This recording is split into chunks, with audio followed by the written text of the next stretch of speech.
to so many of the world's most glamorous stars. I don't have to tell you that, many of whom were in New York City last night for the annual Met Gala.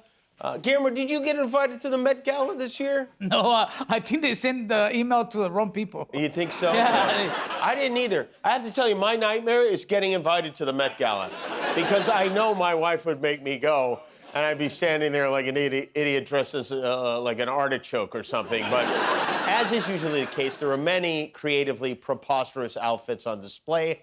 The designers work in secrets, very secret. One celebrity even left the hotel in some kind of a makeshift tent so as not to prematurely reveal the outfit.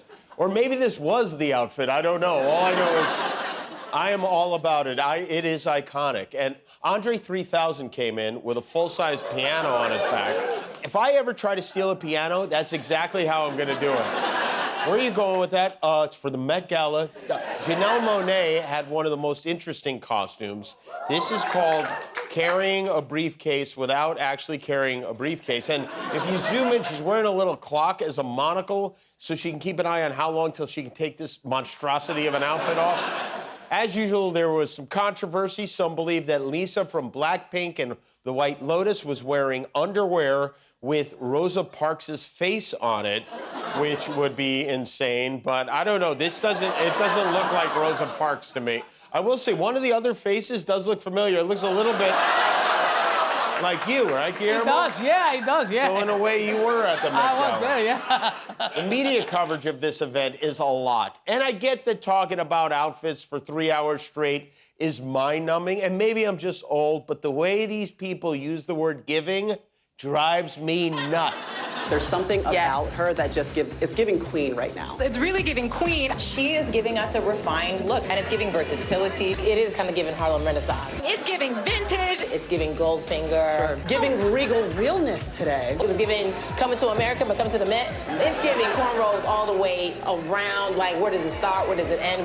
Giving like a southern saloon. She is kind of giving sexy. It's giving pumpkin spice. It's giving preacher. It's giving preacher man, but the daughter of a preacher. Yes. She's giving bombshells. She's giving jazz era sophistication, but she's also giving us like tap dancer legs. Guillermo, will you grab something for me to throw up into? Yeah. How about next year maybe we can start giving a Thesaurus to the hosts of these shows? Donald Trump was not at the Met Gala last night. He has been at the Met Gala. He was not there, even though he's done more for black style than any president, including Abraham Lincoln. Trump met today with Mark Carney, the new Prime Minister of Canada and future governor of North Montana. Ahead of the meeting, Trump posted about how we don't need anything from Canada. We don't need their cars or energy or lumber or anything they have. But then when the new Prime Minister showed up in person, it was as if they were a couple of old pals. What's the top concession you want out of Canada? The top concession you want out of Canada? Concession? Yes. Friendship. No, we're going to be friends with Canada. Regardless of anything, we're going to be friends with Canada. Canada is a very special place to me. I know so many people that live in Canada. My parents had relatives that lived in Canada, my mother in particular. And no, I love Canada. I have a lot of respect for the Canadians. Wayne Gretzky, I mean, how good, the great one. And that's the only one whose name I know. But, Pamela Anderson. We loved her in Baywatch. Saved a lot of lives. Poor Mark Carney had a hell of a job today. It was like an Ewok going to a meeting on the Death Star. He handled it well, though. He handled it very well. He came prepared, and in a friendly way, he made sure Trump knows they have no intention of becoming our 51st state. As you know from real estate, there are some places that are never for sale. That's true. We're sitting in one right now, Buckingham Palace, that you visited as well. That's true. And having met with the owners of Canada over the course of the campaign last several months, it's not for sale, won't be for sale ever. But never say never. Never say never. That's true. He doesn't take no for an answer. In fact, he was found liable for it in a court of law.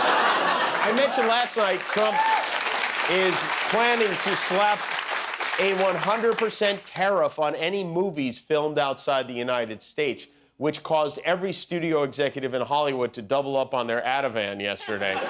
Francis Ford Coppola said this is a matter of national security and other countries are ripping us off. Trump, you know, is a movie buff. In 2012, Movie Line asked him what his top 5 favorite films were. He said Citizen Kane, Gone with the Wind, Goodfellas, The Godfather, and The Good, the Bad, and the Ugly, which is a film he loves so much and inspired his nicknames for Ivanka, Eric, and Don Jr. Trump claims that he's doing this, he's levying these tariffs to help the movie industry and wants to meet with executives to make sure they're happy about it, which did not sit well with old Larry Kudlow at Fox Business News. The idea of protecting Hollywood is, well, gee, kind of seems like not a good idea. Or maybe President Trump really means he wants to tariff Hollywood until they put some decent movies out. Right. That's right. Let's reboot some of the classics like Dirty Larry starring me. Larry Kudlow seems like he should be watching Fox News instead of hosting it. No one seems to know what's going on with these tariffs, including our own Secretary of the Treasury. Remember how everyone said Trump, the main requirement to get a spot in his cabinet was being good on TV? Well, here is our Treasury Secretary, Scott Bessent. No. Answer the questions I asked, please. I only have 5 minutes. Who pays tariffs? Sorry? Well, who pays tariffs? Sorry, Mr. Secretary, please. Excuse me. The question is very simply, who pays tariffs, Mr. Chairman? I'd like him to answer that question. Well, he wants to answer other questions. Well, Congressman, if the exporters, they dislike tariffs so much, why wouldn't they? If I think what you're trying to get me to say. Did you remember the question? I'm not sure you did. Who pays tariffs? It's a very complicated question. Yeah. Try unplugging him and plugging him back in. See if that has it. What? Maybe he doesn't know. I don't know. Scott Bessent has the demeanor of the headmaster of an all-boys school that's under investigation. Trump right now is doing everything he can to distract us from the mess he's made of the economy. Yesterday, he had a press conference with Roger Goodell to announce that the 2027 NFL Draft will take place on the National Mall in Washington. It took a while.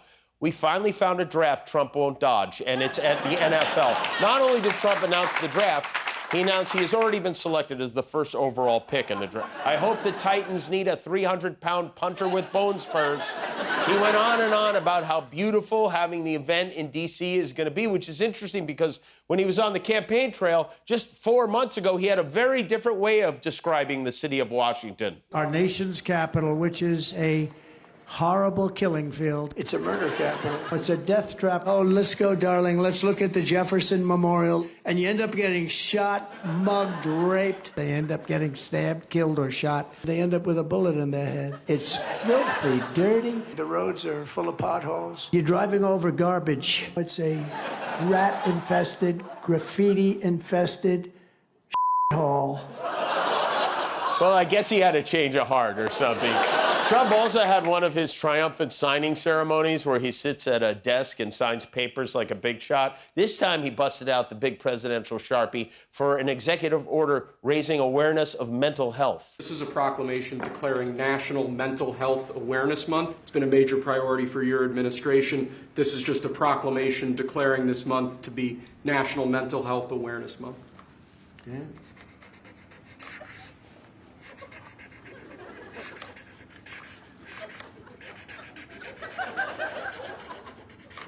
See, no auto pen. Isn't it nice? Isn't it nice to have a president that doesn't need an auto pen so that somebody that you have no idea who the person is, who's actually the president of our country, they ought to look into that auto pen stuff. That's not right, what took place. It's so nice to have a president who takes a full minute to sign his own name on a piece of paper. I wonder if he realizes that the reason we even need a mental health month is because of him. Here's a sign of the times as of today. Skype, remember, Skype is now officially a thing of the past. After a 21-year run, Microsoft officially shut it down. Skype is now in internet heaven playing HQ Trivia with Napster and AOL. In its heyday, Skype had more than 300 million users. Now they have one. Me, I forgot to cancel my subscription.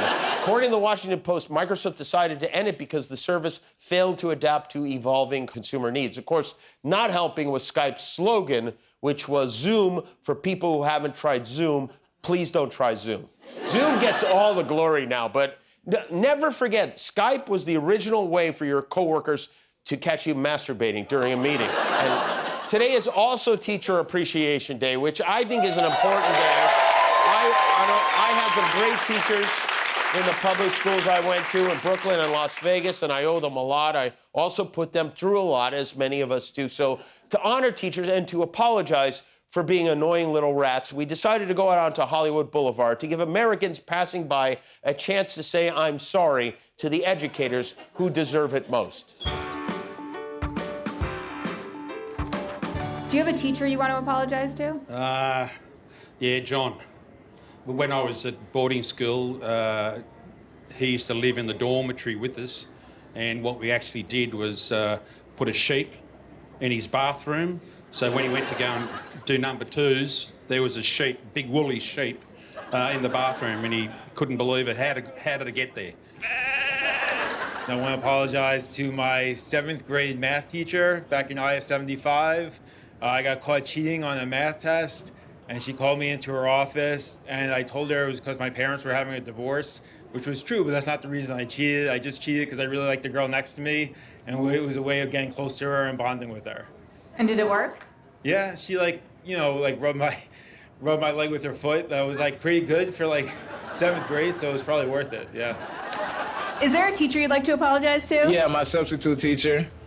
I snatched her wig off her head, got suspended for it. She tried to call her kids up to fight me and stuff. Their kids were grown. She was an older lady, so yeah, it was really bad. Would you do it again? Yeah, I would.